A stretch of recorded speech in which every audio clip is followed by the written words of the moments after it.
All right, so for both gastritis and peptic ulcer disease, small frequent meals, avoid foods that cause dyspepsia, which is again discomfort in or pain in the stomach area. Avoid coffee, alcohol, pepper, and then if tested for a specific organism, Heliobacter pylori, or it's oftentimes called H. pylori, um, then that person would need antibiotics.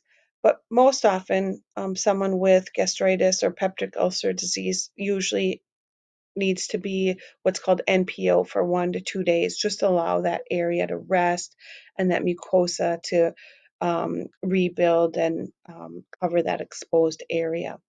So NPO means nothing by mouth or nothing per os is the Greek translation of that. Then we move into gastroparesis, which another way to think about that would be stomach paralysis. What happens here is the vagus nerve, which is what controls our stomach muscles from churning in all those different directions to help break that bolus of food down into that chyme. That vagus nerve decreases the function, decreases the pulsing action of the stomach, and so that food is not broken down, and food empties so much slower into the small intestine. Remember, so it's just sitting there in the stomach waiting to be transformed into that chyme so it can move through the pyloric sphincter into the small intestine.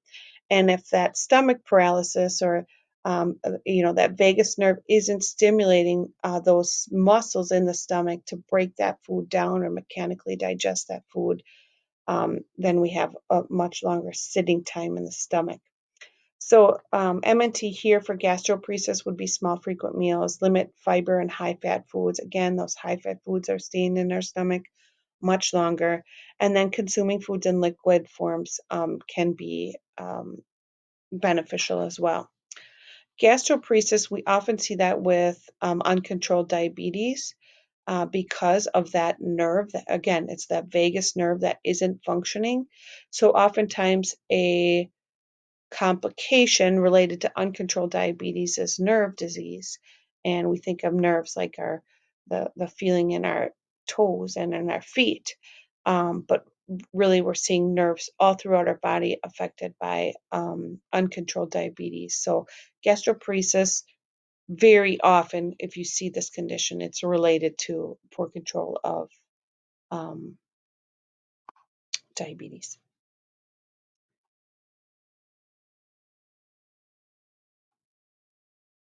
All right, so this next slide just talks about the different types of diseases, and we'll get to each of those here in these slides, which I'm going to end this video now, and we'll move into IBS here shortly.